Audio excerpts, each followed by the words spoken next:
মা জানো স্কুলে আজ আমাদের সাথে কি হয়েছে? কি হয়েছে সেটা আগে বলবি তো। মা, আমি পরীক্ষায় ভালো করেছি বলে স্যার আমাকে নতুন এই খাতা উপহার দিয়েছে। যাক, ভালোই হলো। এই খাতায় রেবা লিখতে পারবে। দে দে, খাতাটা আমাকে দে, আমি রেবাকে দিয়ে দিব খাতাটা। কেন মা? খাতাটা তো আমি উপহার পেয়েছি। এই খাতায় রেবা কেন লিখবে? এই খাতায় আমি লিখবো। কেজা বাবা, অনেক দিন ধরে একটা কথা তোকে বলবো বলবো করে বলা হচ্ছে না, কিন্তু আজকে আর না বলে পারছি না রে বাবা। কি বলবে মা, বলো। আমার পক্ষে আর তোদের দুজনের লেখাপড়া করার খরচ চালানো সম্ভব হচ্ছে না রে বাবা।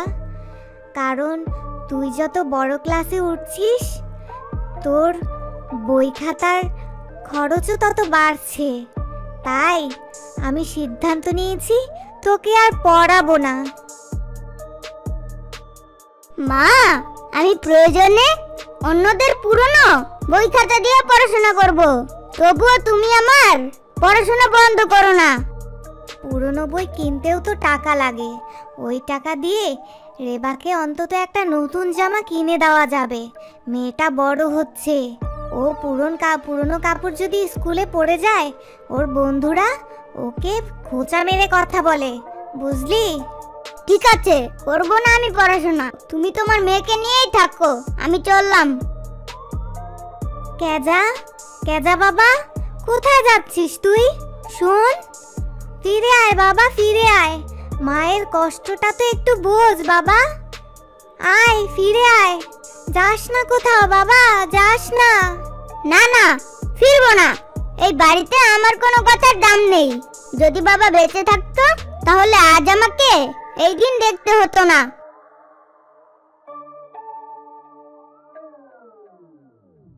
খেজা একা একা বিড়বিড় করতে করতে একটি গাছের নিচে গিয়ে বসলো, আর ক্লান্ত শ্রান্ত হয়ে সে সেখানেই ঘুমিয়ে পড়ল। তোমার ঘুম ভাঙলো তাহলে? আমি এতক্ষণ তোমার ঘুম ভাঙার জন্যই অপেক্ষা করছিলাম। কিন্তু কেন? তুমি কে? আমি হলাম জ্ঞানপরী। গাছের উল্টো পাশে বসে আমি তোমার আক্ষেপ শুনছিলাম। কিছু বলতে যাব, তার ঠিক আগেই দেখলাম তুমি ঘুমিয়ে পড়েছো, তাই তোমার জন্য অপেক্ষা করলাম। তো তুমি আমার কাছে কি চাইতে এসেছো? আমি কিছু চাইতে আসিনি। তোমাকে দেখে ভাবলাম তুমি অনেক বিপদে পড়েছো, তাই তোমাকে সাহায্য করতে আসলাম। তুমি আমাকে সাহায্য করতে পারবে না। তোমাকে সাহায্য করতে না পারলেও তোমার কষ্টের কথা তো শুনতে পারবো, এটাও এক ধরনের সাহায্য। ঠিক আছে, শোনো তাহলে। আমার বই পড়তে ভীষণ ভালো লাগে। যখনই সময় পাই নানা রকম বই পড়ি। যখন আমার বাবা ছিলেন আমাকে অনেক বই এনে দিতেন। এখন বাবা নেই, আমার পড়াশোনা প্রায় বন্ধ হতে চলেছে। কিন্তু কি কারণে? অভাব, তাছাড়া আর কি কারণ থাকতে পারে? আমার মা বলেছেন আমার পড়াশোনা করার দরকার নেই। আমার পড়াশোনার চাইতে আমার মায়ের কাছে আমার বোনের পড়াশোনার গুরুত্ব বেশি, তাই আমাকে পড়াবেন না। তোমার মা খুবই খারাপ কাজ করেছে এটা। তবে তুমি তোমার মাকে গিয়ে বলো তোমার পড়াশোনার জন্য তোমার মাকে আর কোনো টাকাই খরচ করতে হবে না। আমি তোমার বইয়ের ব্যবস্থা করে দেব। তুমি আমার বইয়ের ব্যবস্থা করবে? কিভাবে?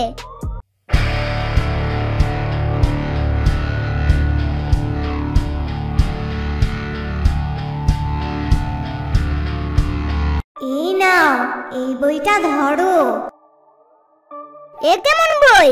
সবগুলো পৃষ্ঠা ফাঁকা, একটা অক্ষরও নেই। এটা কোনো সাধারণ বই না।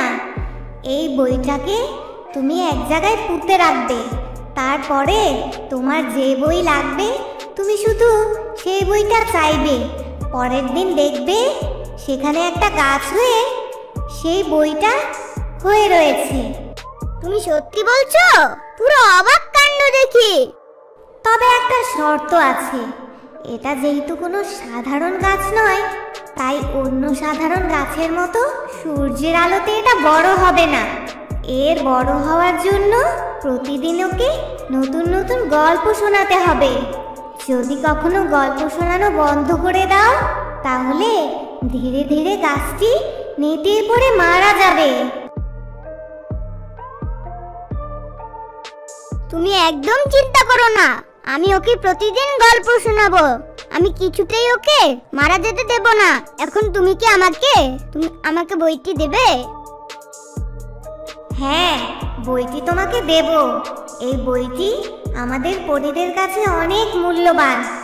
এই গাছটি যদি মরে যায়, তাহলে বইটিও নষ্ট হয়ে যাবে। আর এই বইটি নষ্ট হওয়ার পরিণতি অনেক ভয়াবহ।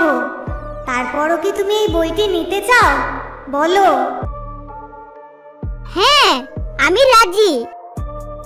ঠিক আছে, তাহলে আজ থেকে এই বইটি তোমার। এখন আমি আসি তাহলে। তুমি ভালো থেকো আর বইটির যত্ন নিও। ক্যাজাকে বই দিয়ে পরি সেখান থেকে চলে যায়, আর ক্যাজা বইটি নিয়ে তার বাড়ির আঙিনায় রোপণ করে দেয়। আরে, ওর তো ভুল কিছু বলেনি। গাছ তো সত্যিই বড় হয়েছে। এবার গাছের কাছে আমার বই চাওয়ার পালা। এই গাছ আমাকে আমার পড়াশোনার জন্য দরকারি বইগুলো দেবে? হ্যাঁ, অবশ্যই। কাল সকালেই তুমি তোমার দরকারি সব বই পেয়ে যাবে। বাহ, তুমি তো দেখছি কথাও বলতে পারো। তাহলে এতদিন কথা বলনি কেন? এর আগে তুমি আমার সাথে কখনো কথা বলোনি। প্রতিবারই আমাকে গল্প শুনিয়ে তুমি চলে যেতে। আমার সাথে কেউ নিজে থেকে কথা না বললে আমি আগ বাড়িয়ে কারোর সাথে কথা বলি না। আজ তুমি আমার সাথে কথা বলেছো, তাই আমিও তোমার সাথে কথা বলেছি। ঠিক আছে, তাহলে এখন থেকে আমি তোমাকে শুধু গল্প শোনাবো না, তোমার সাথে গল্পও করব। তাহলে এখন আসি। কাল সকালে আসবো আমার বইগুলো নিতে আর তোমার সাথে গল্প করতে। ঠিক আছে, এসো। পরদিন সকালে ক্যাজা সেই গাছের কাছে গিয়ে দেখে গাছের ডালে তার প্রয়োজনীয় সব বই ঝুলে আছে।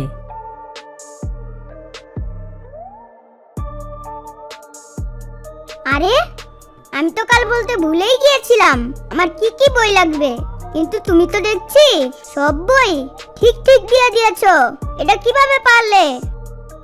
আমি নিজে একটা সাদা পৃষ্ঠার বই হলেও পৃথিবীর সব বই, এমনকি যেগুলো একদম নতুন নতুন বের করা হয়, সব কিছু সম্পর্কে আমার ধারণা থাকে। তাই তোমার কোন কোন বই প্রয়োজন সেটা আমি নিজেই বুঝতে পেরেছি, আর সে অনুযায়ী তোমার জন্য তোমার সব বইগুলো এখানে এনে দিয়েছি। কিন্তু বইগুলো তো অনেক উঁচুতে, আমি এইগুলো কিভাবে পারবো? দাঁড়াও, তোমাকে এই নিয়ে চিন্তা করতে হবে না, আমি এই বইগুলো পেরে দিচ্ছি।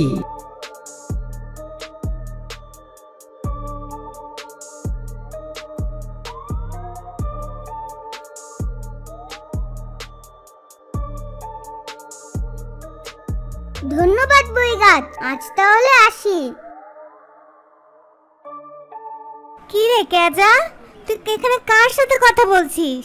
মনে তো হলো গাছের সাথে কথা বলছিস। আর তোর হাতে ওগুলো কি? তা জেনে তুই কি করবি? তুই এখানে কেন এসেছিস? বল না বল, তুই এতগুলো নতুন বই কোথায় পেয়েছিস? আমাকে তো আম্মু বলেছে পুরনো বই কিনে দেবে। তাহলে তোর হাতে এই নতুন বইগুলো কি করে এলো? সত্যি? মা তোকে এই কথা বলেছে? আচ্ছা, তুই বাড়ি যা, আমি তোর নতুন বইয়ের ব্যবস্থা করছি। আচ্ছা ভাইয়া, তুই অনেক ভালো। আমি এখন বাড়ি যাই।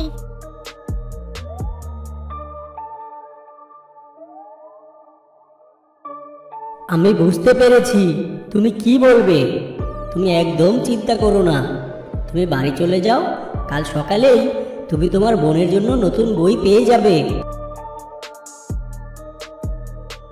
মা, তুমি নাকি রেবাকে বলেছো পুরনো বই কিনে দেবে? কি হয়েছে মা? বাবারে, আমি যে বাড়িতে কাজ করতাম তারা কাল থেকে আমাকে কাজে যেতে নিষেধ করেছে। খাবারই বা কোত্থেকে আসবে সে চিন্তায় আমার ঘুমই নষ্ট। তবুও পুরনো বই কিনে দিয়ে হলেও যদি রেবাকে তোর সমান পড়াশোনা করাতে পারি সে চেষ্টাটাই করব। ও এই কথা, তুমি একদম চিন্তা করো না মা, আমি একটা ব্যবস্থা করছি। মা, তুমি নাকি রেবাকে বলেছ পুরনো বই কিনে দেবে, কি হয়েছে মা? বাবারে, আমি যে বাড়িতে কাজ করতাম তারা কাল থেকে আমাকে কাজে যেতে নিষেধ করেছে। খাবারই বা কোত্থেকে আসবে সে চিন্তায় আমার ঘুমই নষ্ট। তবুও পুরনো বই কিনে দিয়ে হলেও যদি রেবাকে তোর সমান পড়াশোনা করাতে পারি সে চেষ্টাটাই করব। ও এই কথা, তুমি একদম চিন্তা করো না মা, আমি একটা ব্যবস্থা করছি। তুই আবার কি ব্যবস্থা করবি? আমি একটা পাঠাগার খুলবো, যেন গ্রামের সবাই এসে খুবই অল্প টাকায় বই পড়তে পারে। ক্যাজা বই গাছের কাছ থেকে অনেক অনেক বই এনে একটি পাঠাগার দিল। গ্রামের সবাই এসে ক্যাজার পাঠাগারে বই পড়তে লাগলো। ক্যাজা পাঠাগার পরিচালনায় খুব ব্যস্ত হয়ে পড়ল, আর তাই সে বই গাছের কাছে যাওয়া কমিয়ে দিল। অনেকদিন ক্যাজার গল্প শুনতে না পেয়ে বই গাছ ধীরে ধীরে নেতিয়ে পড়ল। এক রাতে পাঠাগার থেকে ফিরে এসে ক্লান্ত হয়ে ক্যাজা ঘুমিয়ে পড়ল, আর তখনই সেই পরী তার কাছে এলো। ক্যাজা, ও ক্যাজা, ঘুম থেকে ওঠো। তোমার অবহেলায় আমার প্রিয় বই গাছ আজ মরতে চলেছে। তোমাকে এর শাস্তি পেতেই হবে। তুমি চলো, আমার সাথে পরীর দেশে চলো। আমাদের রানীমা তোমাকে ধরে নিয়ে যেতে আদেশ করেছেন। আমার বড্ড ভুল হয়ে গেছে পরি, আমি বই গাছের কথা একদম ভুলে গিয়েছিলাম। আমি তোমার সব শাস্তি মাথা পেতে নেব, তবে শুধু একটিবার বই গাছের কাজে যেতে দাও। আমি আমার জীবনের শেষ গল্পটি বই গাছকে শোনাতে চাই। ঠিক আছে, এই একটি সুযোগ তুমি পাবে। বই গাছ, তুমি আমাকে ক্ষমা করে দাও। তোমার এ দাও উপহার দিয়ে আমি আমার সংসার চালাচ্ছি, অথচ তোমার কাছে আসার সময় পাইনি। আচ্ছা পরি, বই গাছ আমাকে অনেক সাহায্য করেছে, এবার সময় হয়েছে বই গাছের অন্য কোনো অসহায়কে সাহায্য করার। তুমি বই গাছকে বই বানিয়ে তোমার সাথে নিয়ে যাও, আর আমার চাইতেও বেশি অভাবী কাউকে পেলে তার সাহায্যে বই গাছকে কাজে লাগাও। পরি, ক্যাজাকে নিয়ে যেও না, আমি এখনো বেঁচে আছি। ক্যাজা আমাকে অনেক দিন অনেক সুন্দর সুন্দর গল্প শুনিয়েছে। আজও ওর গল্প শুনে আমি মরতে মরতেও বেঁচে গেছি। তুমি ওকে ক্ষমা করে দাও, ক্যাজার কোনো দোষ নেই। ঠিক আছে ক্যাজা, তোমার মনটা সত্যিই খুব ভালো। আমি বই গাছকে আমার সাথে নিয়ে যাচ্ছি। পরি বই গাছকে নিয়ে চলে গেল। ক্যাজা বই গাছের থেকে উপহার পাওয়া সেই বইগুলো দিয়ে তার পাঠাগার চালিয়ে যেতে লাগলো। সেই পাঠাগার থেকে তার ভালোই আয় রোজগার হতে লাগলো। সেই টাকা দিয়ে সে তার সংসার এবং তাদের দুই ভাই বোনের পড়াশোনার খরচ খুব ভালোভাবে চালাতে লাগলো। এর ফলে ওদের দুজনার পড়াশোনা আর বন্ধ হলো না। আর ওইদিকে বই গাছ, সে তো পরীর সাথেই আছে। পরী খুঁজছে আবার কোনো এক অসহায়কে পাবে, আর সেই অসহায়কে ক্যাজার মতোই সাহায্য করবে। বন্ধুরা, আমাদের আজকের গল্পটি তোমাদের কেমন লাগলো জানাতে অবশ্যই অবশ্যই ভুলবে না। কিভাবে জানাবে? যদি ভালো লেগে থাকে তাহলে ভিডিওতে একটি লাইক দিয়ে দাও, আর যদি তুমি লিখতে পারো তাহলে নিচে লিখে দাও যে তোমার গল্পটি কেমন লেগেছে। সবাই ভালো থেকো। দেখা হবে পরের ভিডিওতে। আল্লাহ হাফেজ।